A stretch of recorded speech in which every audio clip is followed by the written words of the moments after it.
Hello friend, जय हिंद। आज हम भारतीय इतिहास के अंतर्गत अरबों का आक्रमण एवं दिल्ली सल्तनत के बारे में पढ़ेंगे। अगर आप चैनल पर नए हैं तो चैनल को सब्सक्राइब करिएगा, बेल आइकन को प्रेस कर दीजिएगा और वीडियो पसंद आती है तो वीडियो को लाइक करिएगा, अपने दोस्तों तक शेयर करिएगा और कमेंट बताइए कि आपको वीडियो कैसा लगा। एक प्रश्न हमने विभिन्न कम्पिटेटिव एग्जाम से लिया है। जो विभिन्न कम्पिटेटिव एग्जाम में आने के चांसेस ज़्यादा है, तो आप लोग वीडियो को कंटिन्यू तक देखिएगा। ये जो विभिन्न कम्पिटेटिव एग्जाम जो हो रही है यानी SSGD जो होने वाली है, आरआरबी एनटीपीसी में महत्वपूर्ण भूमिका अदा कर सकते हैं, तो आप लोग वीडियो को कंटिन्यू देखिएगा।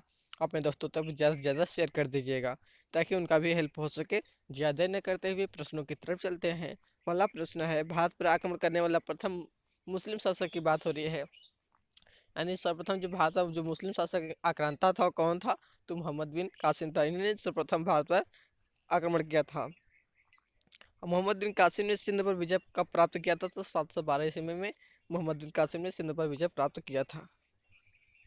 सिंध विजय की जानकारी किससे मिलती है, चचनामा जो रचना थी उनसे हमें सिंध विजय की जानकारी मिलती है। सिंध पर आक्रमण के समय वहाँ का शासक कौन था, दाहिर था। अरब आक्रमणकारी किस रास्ते भारत आया था, बुलंद दर्रे से।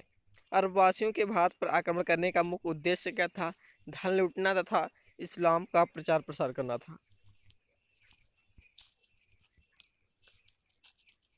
महमूद गजनवी गजनवी साम्राज्य की स्थापना किसने की थी, अल्पतगीन नामक तुर्क सरदार ने।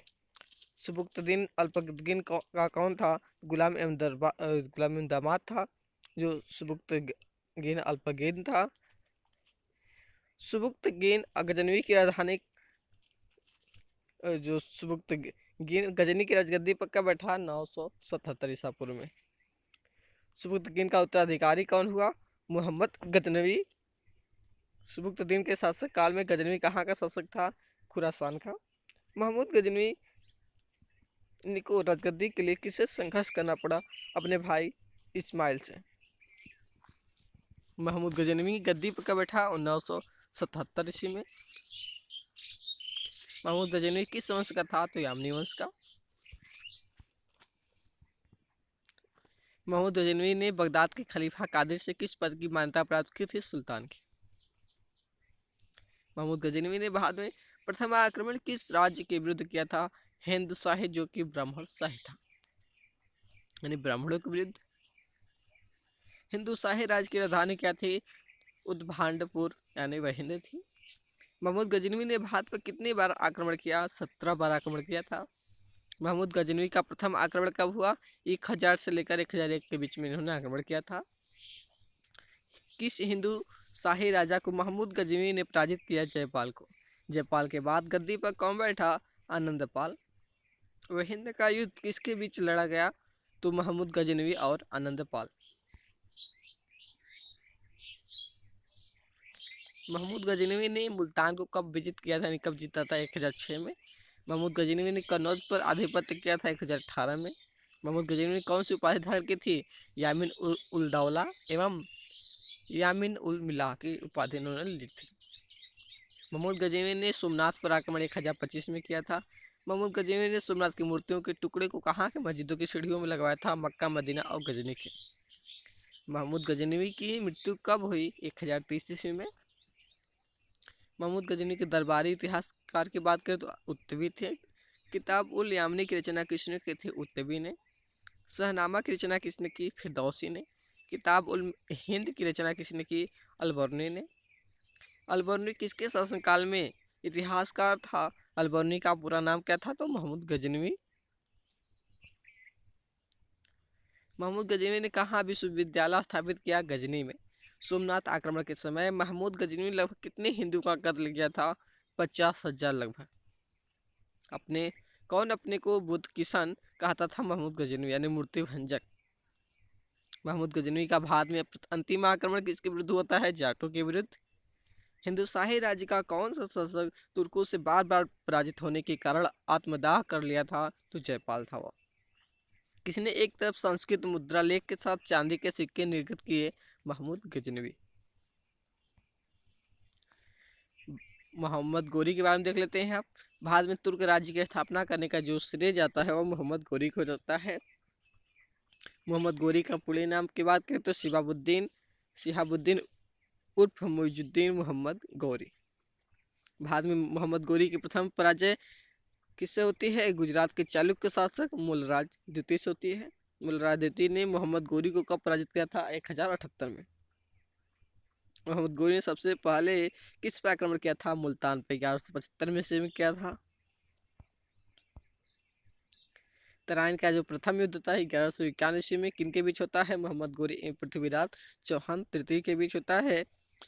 और इस युद्ध में क्या है? पृथ्वीराज चौहान की विजय होती है। तराइन या थानेश्वर का द्वितीय युद्ध कब होता है? 1192 ईस्वी में। इस युद्ध में क्या है? मुस्लिम शक्ति की स्थापना होती है। इसमें यानी क्या है?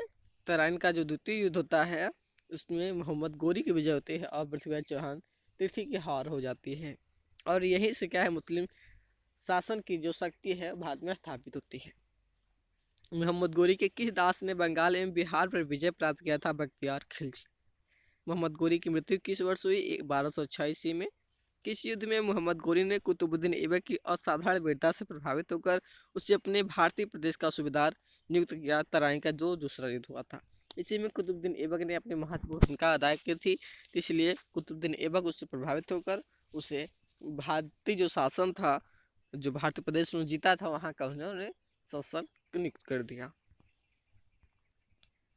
तराइन के द्वितीय युद्ध में किसको पराजित किया था? मोहम्मद गौरी ने पृथ्वीराज को। बाद में मुस्लिम राज्य का संस्थापक की बात की मोहम्मद गौरी को कहा जाता है। मोहम्मद गौरी किस वंश बनी? मोहम्मद गौरी एवं पृथ्वीराज चौहान के बीच विवाद के मूल था भटिंडा यानी ताबर हिंडा। मोहम्मद गौरी एवं कनौज के राजा जयचंद के मध्य 1194 में हुआ युद्ध किस नाम से प्रसिद्ध है? चंदावर का युद्ध।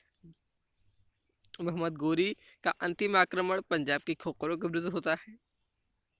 बाद में मोहम्मद गौरी ने किसको प्रथम अख्ता प्रदान किया? कुतुबुद्दीन ऐबक को। मोहम्मद गौरी ने पेशावर कब जीता? 1179। मोहम्मद गौरी अपना सैनिक मुख्यालय कहाँ स्थापित किया? इंद्रप्रस्थ में। किस मुस्लिम शासक के सिक्कों पर देवी लक्ष्मी की आकृति बनी है? मोहम्मद गौरी। गुलाम वंश के संस्थापक कौन थे? कुतुबुद्दीन ऐबक। गुलाम वंश की स्थापना कब की गई? 1206 ईस्वी में। कुतुबुद्दीन ऐबक कहाँ का गवर्नर था? दिल्ली का। कुतुबुद्दीन ऐबक को किसने पददास मुक्त कर दिया? गोर के मुल्तान सुल्तान गयासुद्दीन महमूद ने। अलाउद्दीन का झोपड़ा नामक विख्यात मस्जिद का निर्माण कुतुबुद्दीन ऐबक द्वारा किया गया था। कुतुबुद्दीन ऐबक की मृत्यु लाहौर में किस खेल को खेलते हुए? एलदौज की बेटी, यहाँ पे चौगान होगा। और कुतुबुद्दीन ऐबक की जो शादी होती है वो एलदौज की बेटी से होता है। यहाँ पे क्या है? आंसर यहाँ ऊपर नीचे हो गया है।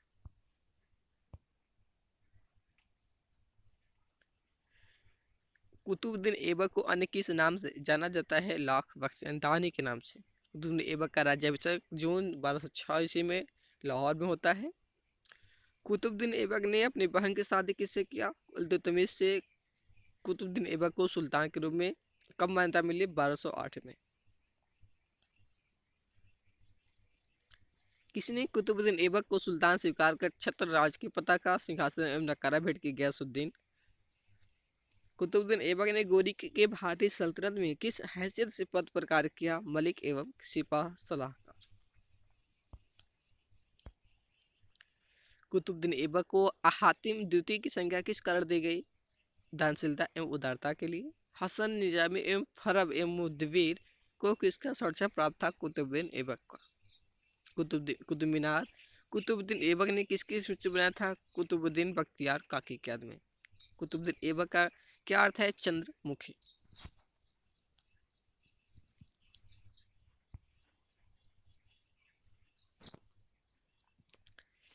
कुतुबुद्दीन ऐबक का जो सहायक सेनापति था वह बख्तियार खिलजी था।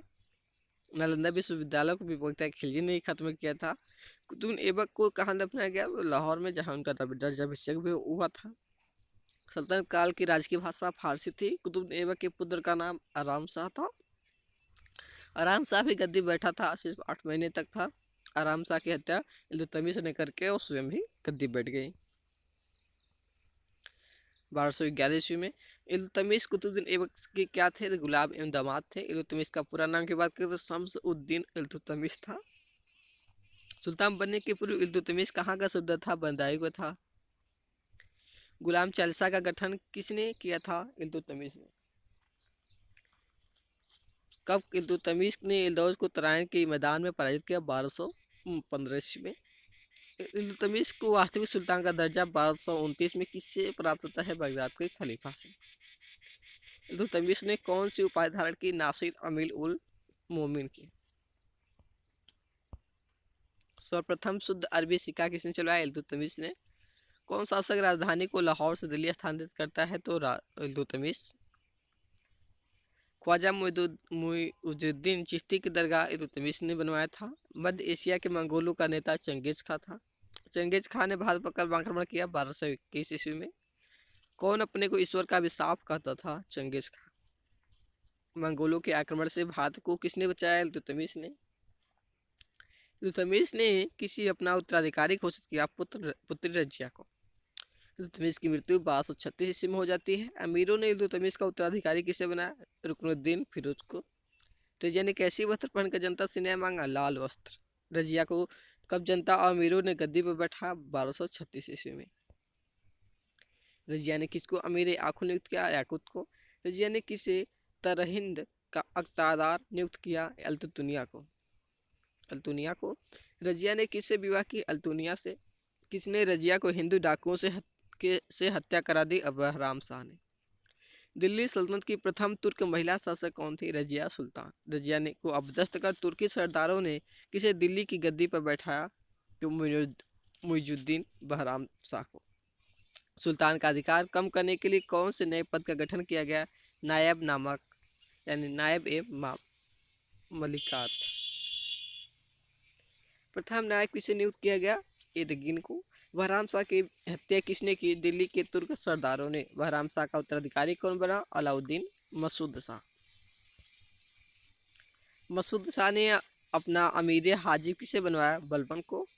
कल बलबन ने मसूद शाह के स्थान पर नासिरुद्दीन महमूद की सुल्तान बनाया 1246 ईस्वी में। नासिरुद्दीन ने राज्य की समस्त शक्ति किसे सौंप दी? बलबन को। नासिरुद्दीन ने बलबन को कौन सी उपाधि दी? उल्गू खां की। बलबन ने अपनी पुत्री की शादी किससे की थी? सुल्तान नासिरुद्दीन से। बलबन ने किसे समझौता कर पंजाब में शांति स्थापित की? मंगोल नेता हलाकू से। नासिरुद्दीन महमूद की हत्या के बाद उसका उत्तराधिकारी कौन बना? बलबन 1265 ईस्वी में। गैसुद्दीन बलबन की जाति का था? इलबारी जाति का था। बलबन को किसने खरीद कर दिल्ली लाया था? ख्वाजा जमालुद्दीन बसरी ने। रजिया के शासनकाल में बलबन कौन सा पद पर था? अमीर शिकार। इल्तुतमिश द्वारा चालीसा दल को किसने समाप्त किया? बलबन ने। मेवाड़ियों के विद्रोह का दमन किसने किया? गैसुद्दीन बलबन ने। फारसियों के प्रसिद्ध कवि अमीर खुसरो था अमीर हसन किसके दरबार में रहते थे? बलबन के। बलबन ने अपने विरोधियों के प्रति कौन सी नीति अपनाई? लौह एवं रक्त की नीति। बलबन ने खुद को किस वंशज का मानते थे? अफरासियन वंश का।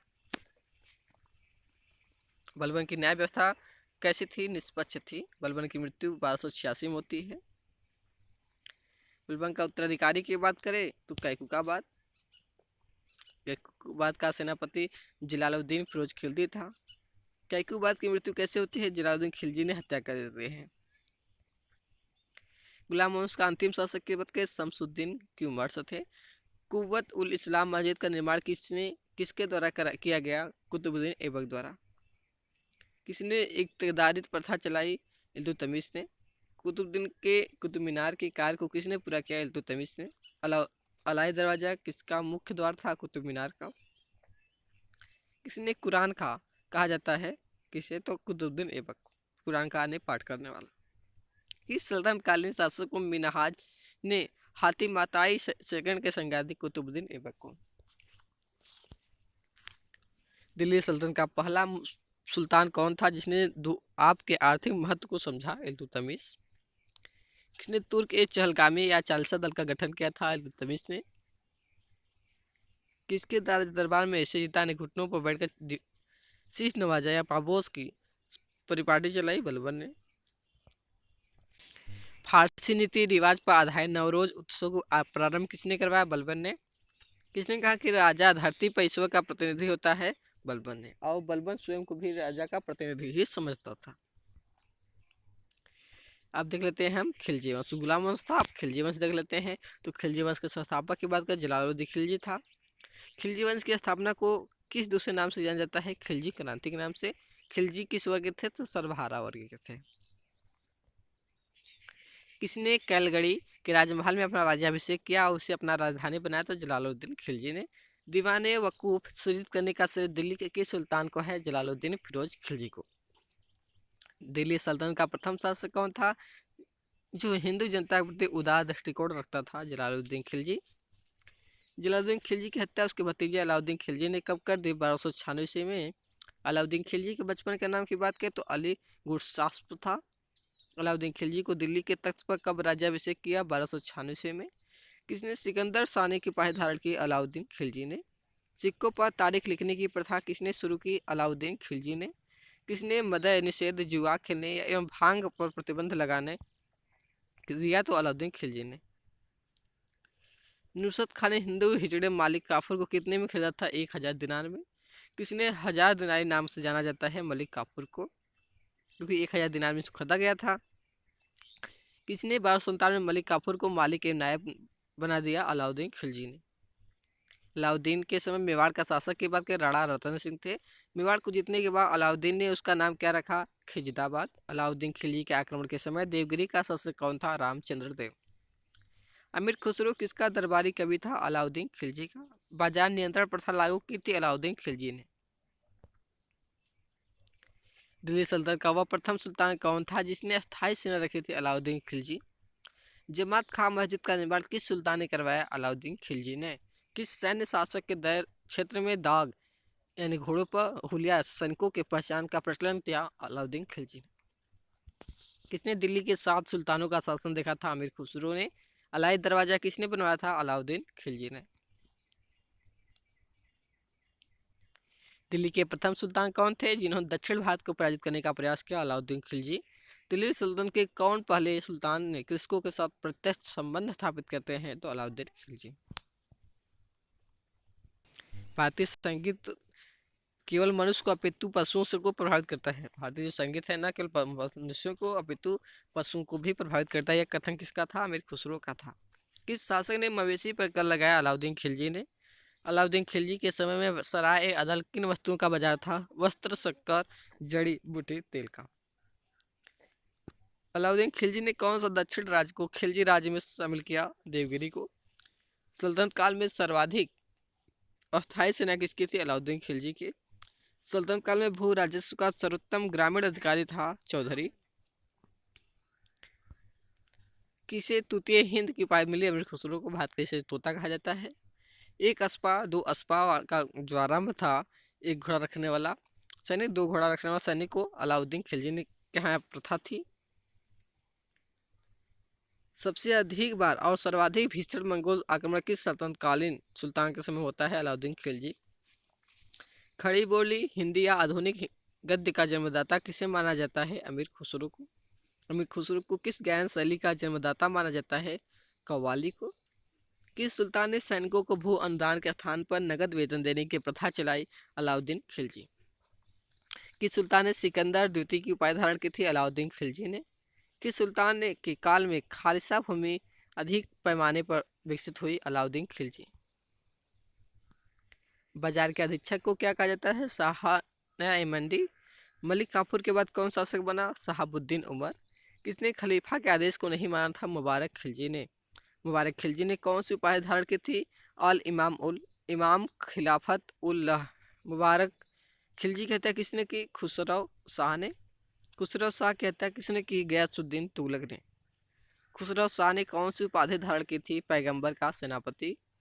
मार्को पोलो नाम का इटालियन यात्री कब आया? 1288 ईस्वी। किसने मलिक काफूर को विश्व प्रसिद्ध कोहिनूर हीरा प्रदान किया? रुद्रदेव, प्रताप रुद्रदेव ने। तुगलक वंश के बारे में देख लेते हैं। तो तुगलक वंश के संस्थापक गयासुद्दीन तुगलक थे। तुगलक वंश की स्थापना कब होती है? 8 दिसंबर 1320 ईस्वी में। गयासुद्दीन तुगलक का वास्तविक नाम क्या था? गाजी मलिक गाजी तुगलक। गयासुद्दीन तुगलक ने कितनी बार मंगोल आक्रमण को विफल कर दिया था? 29 बार। दिल्ली के निकट तुगलकाबाद के किले का निर्माण भी गयासुद्दीन तुगलक ने किया था।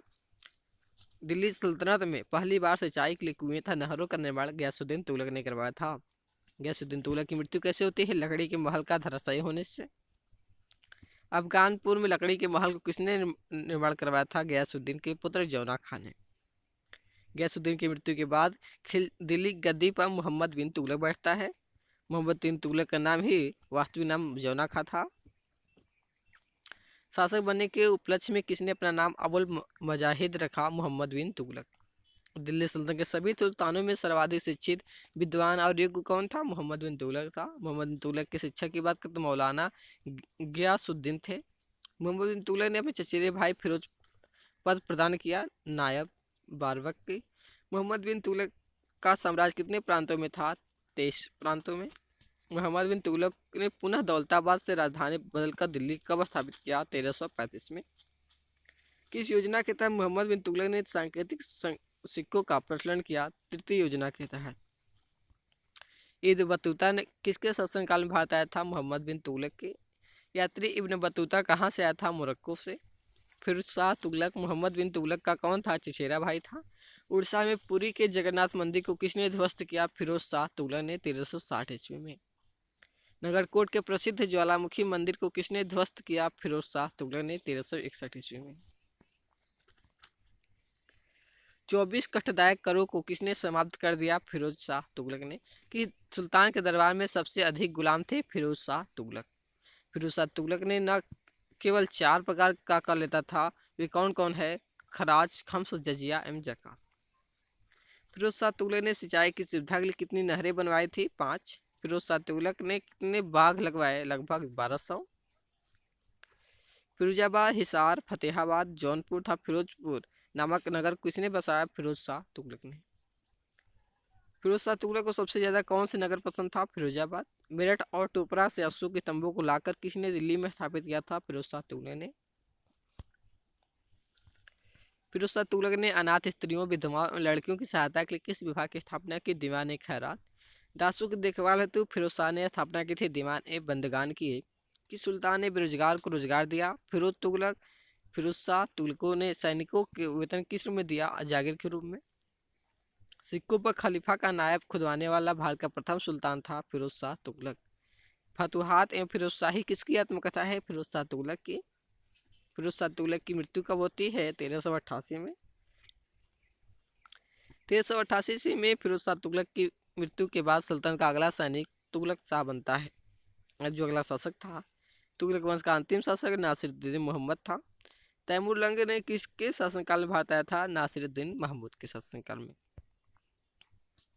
तैमूरलंग ने किस वर्ष भारत पर आक्रमण किया था? 1398 में। तुगलक वंश का शासक कौन था? अपने बुद्धिमत्ता एवं पागलपन के लिए प्रसिद्ध था? मोहम्मद बिन तुगलक। किस तुगलक सुल्तान ने स्वयं को खलीफा का लेफ्टिनेंट घोषित किया? फिरोज तुगलक ने। राजा को अपनी प्रजा से मुक्ति मिली और प्रजा को अपने राजा से किसके निधन पर बंदायूं ने इस प्रकार की टिप्पणी की? मोहम्मद बिन तुगलक। मोहम्मद बिन तुगलक की मृत्यु कब हुई? ठट्टा में हुई। कहाँ होती थी? ठट्टा में। मोहम्मद बिन तुगलक निपुण था सुलेखन में। ब्राह्मणों पर जजिया कर सर्वप्रथम किसने लगवाया था? फिरोज तुगलक ने। किस नगर को सिराजे के हिंद के रूप में जाना जाता है? तो जौनपुर को। अबू बकर का संबंध किस शासक वंश से है? तुगलक वंश से। कौन इतिहासकार सुल्तान मोहम्मद के अनुरोध पर भारत आया था? अलबर ने। किस सुल्तान ने सैन्य सेवा को वंशानुगत बनाया? फिरोज शाह तुगलक। फिरोज शाह तुगलक द्वारा स्थापित दार अल सफा क्या था? एक खैराती अस्पताल था। फिरोज शाह तुगलक की कौन सी नीति तुगलक साम्राज्य के लिए सर्वाधिक घातक सिद्ध हुई? सैनिक का पद को वंशानुगत बनाना। अदखा एवं विख नामक 2 सिक्के चलाने का श्रेय किसको दिया जाता है? फिरोज शाह तुगलक को। दिल्ली सल्तनत के किस शासक ने सर्वप्रथम एक वस्त्र निर्माण वाला स्थापित किया? मोहम्मद बिन तुगलक। दिल्ली के किस सुल्तान के इतिहासकारों ने विरोधों का मिसल बताया? मोहम्मद बिन तुगलक को। तुगलक वंश के शासकों ने कब से कब तक दिल्ली सल्तनत का पर शासन किया? 1320 से लेकर 1398 ईस्वी तक। दिल्ली के निकट तुगलकाबाद के किले का निर्माण किसने करवाया था? गयासुद्दीन तुगलक ने। नहर निर्माण कराने वाला दिल्ली का प्रथम सुल्तान कौन था? गयासुद्दीन तुगलक। फिरोज शाह तुगलक की धार्मिक नीति थी धर्मांधता और असहिष्णुता। खम्स में कितना हिस्सा फिरोज शाह तुगलक ने अपने सैनिकों को दिया था? 80%। सूफी संतों में कौन सुल्तान गयासुद्दीन का समकालीन था जिससे उसके संबंध अच्छे नहीं थे? निजामुद्दीन औलिया। भू राजस्व की वसूली हेतु भूमि को ठेके पर देने की प्रथा किसने शुरू की? फिरोज शाह तुगलक ने। मध्यकालीन इतिहास का प्रथम कल्याणकारी निरंकुश शासक किसे माना जाता है? फिरोज शाह तुगलक को। तुगलक हो गया। दिल्ली सल्तनत के किस सुल्तान की उत्पत्ति हिंदू माँ से होती है? फिरोज शाह तुगलक की। किसने ढोल की तेज आवाज के साथ एक महिला को अपने पति की चिता के साथ स्वयं को जला दिया, जलने का भयानक चित्रण किया? Ibn Battuta. अब देख लेते हैं सैयद एवं लोधी वंश। सैयद वंश के संस्थापक खिरज खां थे। इसकी स्थापना 1414 ईस्वी में होती है। खिरज खां ने सुल्तान के पास धारणा कर कौन सी बात धारण की? रैयत ए आला की। खिरज खां का सेनापति तैमूर लंग था। खिरज खां उत्तराधिकारी की बात करते मुबारक शाह था। मुबारक नगर की स्थापना किसने की? मुबारक शाह ने। मुबारक शाह को राज्याश्रय किसे प्राप्त था? याह बिन अहमद सरहिंदी की। तारीख मुबारक शाही की रचना किसने की? याहया बिन और अहमद सरहिंदी ने। मुबारक शाह का उत्तराधिकारी मोहम्मद शाह था। मोहम्मद शाह का वास्तविक नाम मोहम्मद बिन फरीद था। मोहम्मद शाह ने बहलोल को कौन सी बात दी और उसे क्या कहा? खान ए खाना अपना पुत्र। सैयद वंश का अंतिम शासक अलाउद्दीन आलम शाह था। दिल्ली में प्रथम अफगान राज्य का संस्थापक की बात करें तो महलोल लोधी था। 1451 में महलोल लोधी कौन सी उपाधि उपाधि के साथ दिल्ली गद्दी पर बैठता है? गाजी के। पर लोधी अपने सरदारों को क्या कहकर पुकारता था? मकसद ए अली। बहलोदी द्वारा कौन सा सिक्का चलाया गया? बहलोल सिक्के। बहलोदी के बाद उसका उत्तराधिकारी कौन हुआ? सिकंदर शाह लोधी। सिकंदर शाह लोधी का वास्तविक नाम क्या था? निजाम खां। इसे पराजित कर सिकंदर लोधी ने बिहार तथा तिरहुत को दिल्ली में मिला लिया। जौनपुर के हुसैन शाह तुर्की को। आगरा नगर की स्थापना किसके द्वारा की गई? सिकंदर लोधी। सिकंदर लोधी ने आगरा की नींव कब डाली? 1540 में। भूमि मापने के लिए अपने सिकंदरी पैमाना किसने जारी किया? सिकंदर शाह लोधी ने। किसने नागरकोट के ज्वालामुखी मंदिर के को तोड़कर उसके टुकड़ों कसाईयों के मांस तौलने के लिए दे दिए? सिकंदर लोधी ने। किसने मुसलमानों को ताजिया निकालने, स्त्रियों को पीर तथा संतों के मजार पर जाने पर प्रतिबंध लगाए? सिकंदर लोधी ने। सिकंदर लोधी ने संस्कृत के आयुर्वेद ग्रंथ का किस नाम से अनुवाद किया? फरहंगे सिकंदरी। सिकंदर लोधी का उत्तराधिकारी इब्राहिम लोधी था जो 1517 से लेकर 26 तक शासन किया। किसने बाबर को भारत पर आक्रमण करने का निमंत्रण दिया था? पंजाब का शासक दौलता खान लोधी। तखर लोधी इब्राहिम लोधी के चाचा आलम खां, मेवाड़ के शासक राणा सांगा ने। पानीपत की पहली लड़ाई होती है 21 अप्रैल 1526 ईस्वी में और इस लड़ाई में इब्राहिम लोधी और बाबर के बीच होती है जिसमें कि इब्राहिम लोधी हार जाता है और वहीं मारा जाता है। वास्को डी गामा भारत कब आता है? 1458 ईस्वी में। इब्राहिम लोधी को परास्त करने वाला राजपूत शासक कौन था? राणा सांगा। किसने राज्य प्रथा को अफगान शैली पर स्थापित किया? बहलोल लोधी। दिल्ली के तख्त पर बैठने वाला प्रथम भारतीय मुस्लिम शासक कौन था? खुसरो शाह। लोधी वंश का अंतिम शासक कौन था? इब्राहिम लोधी। वह रोमन सम्राट अगस्टा की भांति सावधान था कि वह दूसरों की सदा शक्तिशाली न लगे और वह दूसरों के स्तर से अधिक न लगे। यह संदर्भ किसका है? बहलोल लोधी का। लोधी वंश का संस्थापक बहलोल लोधी था। तैमूर के आक्रमण के बाद भारत में किस वंश का स्थापना होता है? सैयद वंश का। अमीरों का महत्व अपने चरमोत्कर्ष पर किस वंश के शासनकाल में था? लोधी वंश के। 11वीं सदी के भारत का दर्पण किसे कहा जाता है? किताब उल हिंद को। तो फ्रेंड्स आज के वीडियो हम समाप्त करते हैं। आई होप आपको वीडियो अच्छी लगी होगी। अगर वीडियो पसंद आए तो वीडियो को लाइक करिएगा, कमेंट करिएगा और अपने दोस्तों तक शेयर करिएगा। अगर चैनल पर नए हैं तो चैनल को सब्सक्राइब करिएगा, बेल आइकन को प्रेस कर दीजिएगा ताकि मैं जो भी वीडियो बनाऊँ आपके पास तुरंत नोटिफिकेशन चला जाए। तो थैंक्स, इसी प्रकार वीडियो को देखते रहिए।